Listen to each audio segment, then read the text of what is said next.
Hello everyone, welcome to star IQ. आज है 29 April और 29 अप्रैल 2021 के हरियाणा करंट अफेयर इस वीडियो में हम लोग जानने वाले हैं। प्यारे बच्चों, अगर आप स्टार आईक्यू पे पहली बार आए हैं तो इस चैनल को सब्सक्राइब जरूर कर लीजिएगा और मेरे द्वारा पढ़ाए गए सभी लेक्चर्स का अगर अपडेट चाहते हैं तो आप लोग मेरे Telegram channel star IQ education उसे ज्वाइन कर लीजिएगा और स्टार आईक्यू एप्लीकेशन भी है, वहां पे इस लेक्चर का पीडीएफ फाइल आपको मिल जाएगा।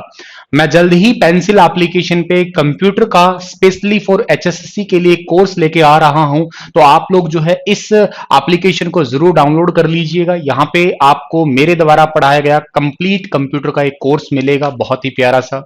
कल आपसे सवाल पूछा था, उसका सही जवाब क्या होगा कि इंडिया पोस्ट पेमेंट बैंक के एक दिन में 765 खाते खोल के किस डाक मंडल ने हरियाणा में पहला स्थान प्राप्त किया? तो ये प्राप्त किया हिसार ने, यानी कि ए ऑप्शन बिल्कुल ओके था इस पर्टिकुलर क्वेश्चन का। आज का पहला क्वेश्चन क्या होगा कि हाल ही में हरियाणा सरकार ने किस राज्य से ऑक्सीजन एयरलिफ्ट करने का फैसला किया है?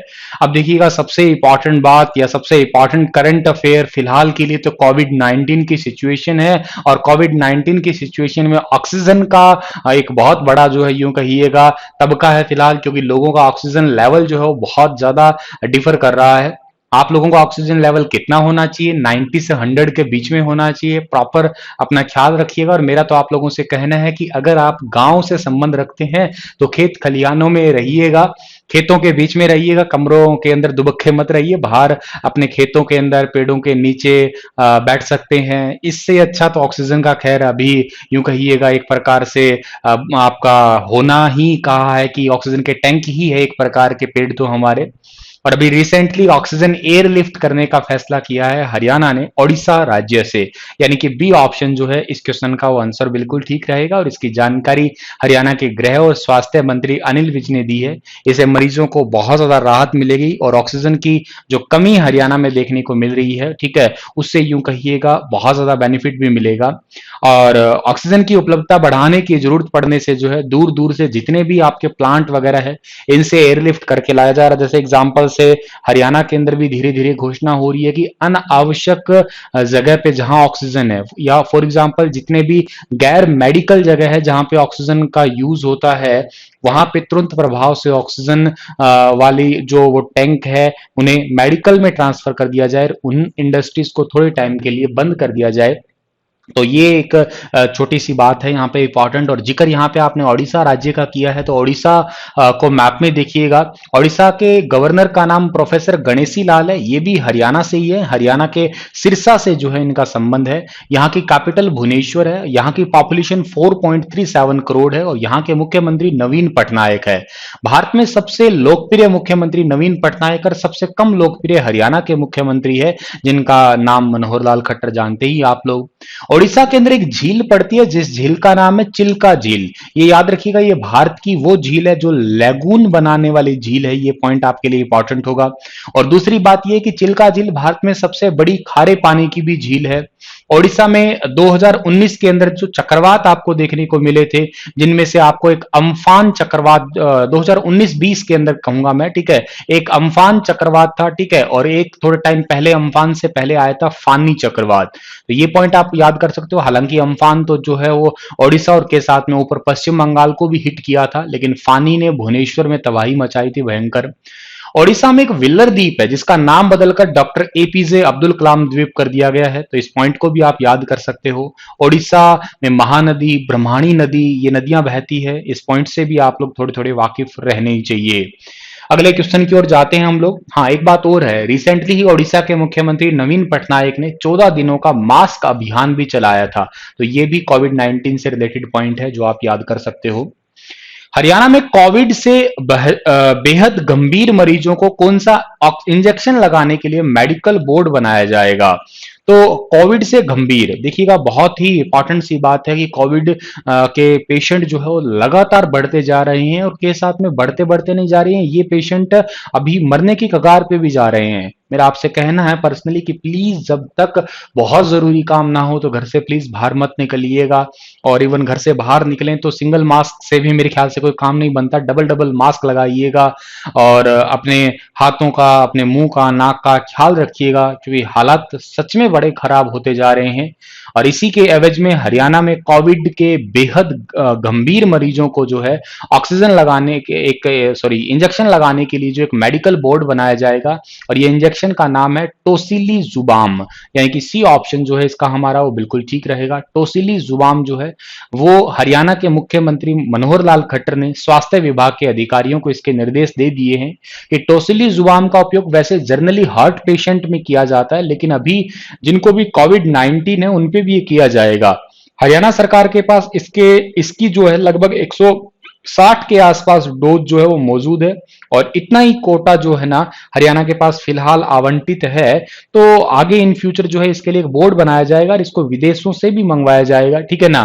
और ये बेसिकली जो है थोड़ा सा महंगा भी है, थोड़ा यूं कहिएगा एक प्रकार से जल्दी इफेक्टिव भी है। अब सर एक तो है टोसिलीजुबाम, इसके अलावा एक इंजेक्शन है रेमडेसिवियर, ठीक है। ये जो इंजेक्शन है ये तो आजकल ब्लैक में आप देख रहे होंगे, एक एक 1.5 रुपए तक का भी बिक रहा है, ठीक है ना। हालांकि ये काफी प्रभावी है, 5 से 7 दिनों के अंदर जो है वो रिजल्ट दिखाना स्टार्ट कर देता है, ठीक है। और ये टोसिलीजुबाम जो है ये इंडिया की एक कंपनी है जिसका नाम है सिप्ला, ठीक है, ये बनाती है और इसके सीईओ का नाम उमंग है और इसका हेडक्वार्टर मुंबई में है। इसकी स्थापना 1935 के अंदर हुई थी, ये पॉइंट भी आप लोग यहां से याद कर सकते हैं। अगले क्वेश्चन की ओर जाते हैं हम लोग। तो हरियाणा सरकार ने राज्य में कोविड 19 के रोकथाम उपायों के लिए राज्य आपदा प्रतिक्रिया कोष से कितनी राशि जारी की है? तो अभी हाल ही में हरियाणा सरकार ने जो है कोविड 19 के रोकथाम के लिए जो है 9.40 करोड़ की राशि जो है वो जारी की है रिसेंटली। राजस्व एवं आपदा प्रबंधन विभाग के अतिरिक्त मुख्य सचिव संजीव कौशल ने इसकी जानकारी दी और इसी के लिए स्पेशली 14 जिले जैसे गुरुग्राम, फरीदाबाद, सोनीपत, हिसार, अंबाला, करनाल, पानीपत, रोहतक, रेवाड़ी, पंचकुला, कुरुक्षेत्र, यमुनानगर, सिरसा, जींद के लिए कुल 7 करोड़ रुपए, प्रत्येक जिले के लिए 50 लाख रुपए की राशि जो है वो जारी की गई है। तो ये पॉइंट आप लोगों को याद रखना है। जिले के उपायुक्तों के लिए तकरीबन 9.40 करोड़ रुपए की राशि जो है वो जारी की गई है हरियाणा सरकार के द्वारा। और बाकी राशि सर, बाकी राशि किन के लिए? बाकी राशि इन 8 जिलों के लिए, जैसे महेंद्रगढ़ है, भिवानी, झज्जर, पलवल, फतेहाबाद, कैथल, चरखी दादरी, नूंह, इनके लिए प्रति जिला 30 लाख रुपए, कुल जो है 2.40 करोड़ रुपए की राशि है। इस राशि में होगा क्या, जो आपके स्क्रीनिंग के लिए खर्च करना होगा, जिसमें जैसे एग्जांपल से आवास है, भोजन है, कपड़े है या मेडिकल इक्विपमेंट वगैरह है, ये बेसिकली इनके लिए स्पेशल एक क्लस्टर वगैरह बनाए जाएंगे जिसमें रोकथाम की जाएगी कोविड 19 की। आगे बढ़ते हैं हम लोग। अगला क्वेश्चन है, ऑक्सीजन उपलब्ध करवाने के लिए हरियाणा की किस कंपनी ने 1 से 9 मई 2021 के बीच अपने उत्पादन को बंद करने की घोषणा की है? तो अभी रिसेंटली ऑक्सीजन उपलब्ध करवाने के लिए एक बहुत बड़ी या देश की सबसे बड़ी कार मैन्युफैक्चरिंग कंपनी जिसका नाम है मारुति सुजुकी, इसने अपने उत्पादन को बंद करने की घोषणा की है। और इसने ये घोषणा इसलिए की है ताकि जो है यहाँ का ऑक्सीजन आपका जो यूज होता है उसे मेडिकल में ट्रांसफर किया जा सके, और मैन्युफैक्चरिंग अधिक मात्रा में जब होता है तो ऑक्सीजन की उपयोग बहुत ज्यादा होता है। इसी वजह से सुजुकी मोटर ने जो है ना अभी ऐसा किया है, और गुजरात ने भी सुजुकी मोटर की गुजरात की जो प्लांट है उसने भी ऐसा ही फैसला किया है, सेम सेम। और इसके लिए बेसिकली जो है और आपको पॉइंट बताऊं तो कंपनी ने अपने हुंडई मोटर फाउंडेशन के माध्यम से 20 करोड़ के कोविड 19 राहत पैकेज की भी घोषणा की है। इस राशि का उपयोग महाराष्ट्र, दिल्ली, हरियाणा, तेलंगाना, तमिलनाडु के कुछ प्रभावित राज्यों से, या यूं कहिएगा जो बहुत ही ज्यादा जहां पे स्थिति नाजुक है वहां पे जो है इस राशि का यूज किया जाएगा। मारुति सुजुकी की बात करते हैं, उसके सीईओ का नाम केंची है और इसका स्थापना हुई थी 1982 गुरुग्राम के अंदर। इसका हेडक्वार्टर न्यू दिल्ली के अंदर है। इस पॉइंट को भी आप याद कर सकते हो। हुंडई का भी इसमें जिक्र किया था मैंने। हुंडई के फाउंडर का नाम जो है चुंग जू युंग है और इसकी स्थापना 29 दिसंबर 1967 को सियोल, साउथ कोरिया की जो राजधानी है वहां पे इसका हेडक्वार्टर है, या वहीं पे इसकी स्थापना हुई थी। हाल ही में केंद्र सरकार ने राज्य ऑक्सीजन कोटा, हरियाणा राज्य का ऑक्सीजन कोटा 162 से बढ़ा के कितने मैट्रिक टन किया है? देखिएगा, शुरू में हरियाणा को 107 मैट्रिक टन अलॉट हुई थी ऑक्सीजन केंद्र सरकार से, फिर उसे बढ़ा के 162 किया, लेकिन अभी रिसेंटली जो है ना इसे बढ़ा दिया गया, इसे बढ़ा के 232 मैट्रिक टन कर दिया गया है। और ये ऑक्सीजन का अलॉटमेंट का सिलसिला पहली बार ही देखने को मिला। इससे पहले हरियाणा राज्य को कोई ऑक्सीजन अलॉट नहीं थी। शुरुआत में 107 मैट्रिक टन टन अलॉट की गई, बाद में बढ़ा के 162 और वर्तमान में 232 मैट्रिक टन कर दी गई है ऑक्सीजन की जो है उपलब्धता। इस पॉइंट को आप लोग याद कर लीजिएगा। यहां से अगला क्वेश्चन होगा हमारा, ये ऑफिशियली लेटर है जो कि केंद्र सरकार की तरफ से आया है, ठीक है। हाल ही में हरियाणा सरकार ने किस जिले में जल्द ही 200 बेड का कोरोना सेवा केंद्र शुरू करने का फैसला किया है? तो हरियाणा सरकार ने फरीदाबाद डिस्ट्रिक्ट के अंदर जो है 200 बेड का कोरोना सेवा केंद्र शुरू करने का जो है वो फैसला किया है अभी रिसेंटली। फरीदाबाद के झंसाया गांव में कई वर्ष से बंद पड़ा गोल्ड फील्ड मेडिकल कॉलेज जो है वो इसमें अपनी भूमिका निभाने वाला है। ये याद कर सकते हो आप लोग, मई के पहले हफ्ते में ही इसे जनता को समर्पित कर दिया जाएगा, क्योंकि फिलहाल बहुत ज्यादा जरूरत है इस हॉस्पिटल की। यहां जिक्र आपने फरीदाबाद का किया है, तो फरीदाबाद को आप मैप में पहचानिएगा, ये रहा फरीदाबाद जो है। इस जिले में यमुना नदी की लंबाई 45 किलोमीटर के अराउंड है और इसकी औसत चौड़ाई लगभग 200 मीटर है, ठीक है। और यमुना के साथ साथ इस पथ को खादर कहा जाता है, क्योंकि खादर और बांगर दो प्रकार की मिट्टी होती है। ये क्षेत्र लगभग थोड़ा उपजाऊ वाले क्षेत्रों में ही आता है, ठीक है।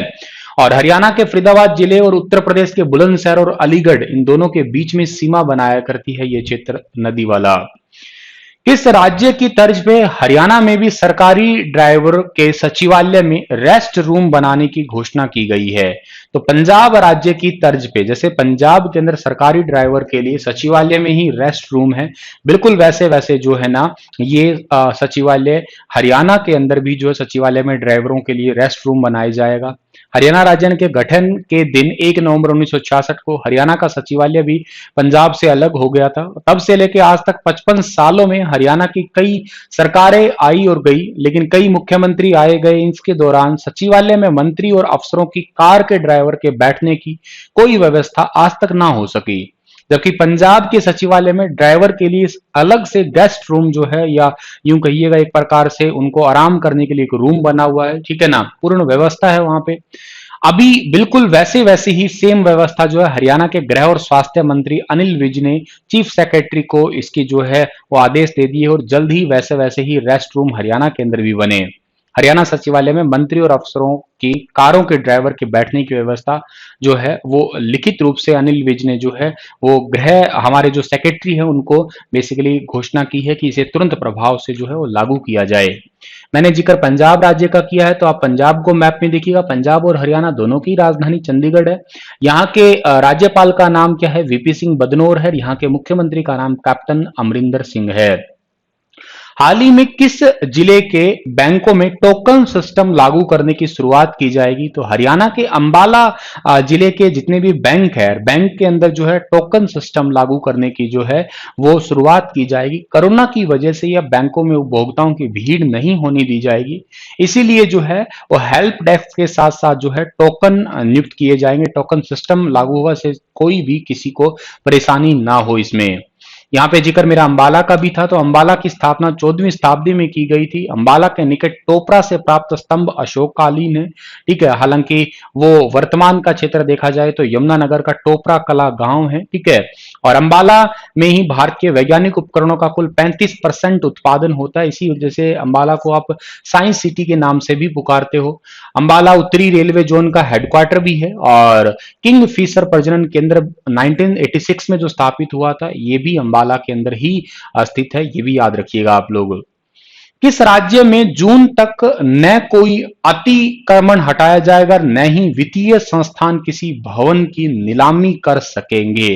तो ये घोषणा हुई है किस किस राज्य में? ये हुई है पंजाब में हुई है, हरियाणा में हुई है, और एक केंद्र शासित राज्य चंडीगढ़ के अंदर भी हुई है। तो डी ऑप्शन जो है इसका बिल्कुल ठीक है। कोरोना के बढ़ते मामलों को ही मद्देनजर रखते हुए सुप्रीम कोर्ट के आदेशों पे पंजाब और हरियाणा हाईकोर्ट ने यह कहा है कि चंडीगढ़, पंजाब और हरियाणा में कहीं भी अतिक्रमण हटाने या लोगों को बेदखल करने की कार्रवाई जून तक ना की जाए। हरियाणा ने इसके लिए अपने आदेशों में चीफ जस्टिस रविशंकर झा ने यह कहा है कि अदालतें नियमित रूप से प्रभावी ढंग से काम नहीं कर पा रही है, और ऐसे में जब तक लॉ एंड ऑर्डर पर किसी भी प्रकार का कोई संकट न हो तब तक जो है छोटे अपराधों में आरोपियों को गिरफ्तार भी ना किया जाए, क्योंकि फिलहाल जो है वो अदालत भी ठीक ढंग से काम नहीं कर रही है। तो जून के अंत तक पेरोल, अंतरिम जमानत ये जारी रखी जाएगी, बाकी अतिक्रमण न हटाए जाए ऐसा कोई काम ना करे। ये ऑफिशियली घोषणा हुई है। ये पंजाब और हरियाणा हाई कोर्ट ने अभी रिसेंट लिखा है, एक न्यूज़पेपर की कटिंग भी आपके आगे है।